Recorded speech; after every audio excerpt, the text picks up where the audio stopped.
स्वाभिमानी मराठ्यांनी ओबीसीतून आरक्षण घेऊ नये, शिवछत्रपतींच्या स्वाभिमानी बाण्याला आणि त्या इतिहासाला त्यांनी जागलं पाहिजे, इति नारायण राणे, किंवा मराठ्यांनी ओबीसीतून आरक्षण घेणे म्हणजे ओरिजिनल ओबीसींवर अन्याय होणे, ही सगळी जी काही सो कॉल्ड नारायण राणे यांची स्टेटमेंट्स आहेत, हे सगळे स्टेटमेंट म्हणजे त्यांना आत्ता आठवलेला सोयीस्कर वाद आहे।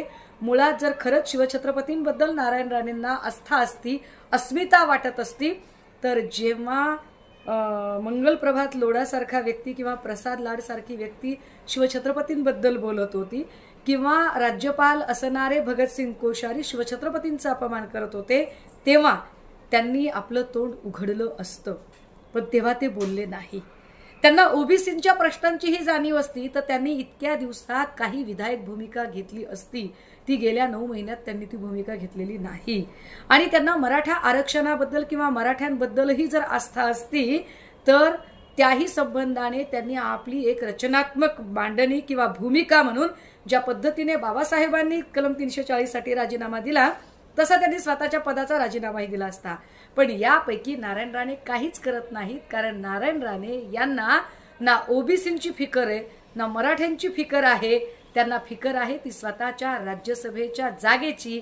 कारण आता राज्यसभेची टर्म संपत आलेली आहे आणि राज्यसभेचं कंटिन्यूशन घेण्यासाठी ते भाजपावर दबाव टाकू पाहत आहेत।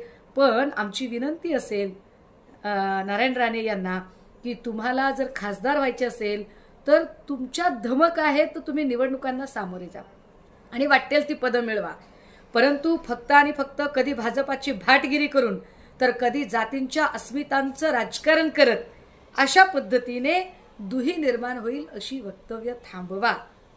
कारण ये पब्लिक है, पब्लिक सब जानती है की राज्यसभेची टर्म संपत आली म्हणून तुम्ही राजकारण करताय।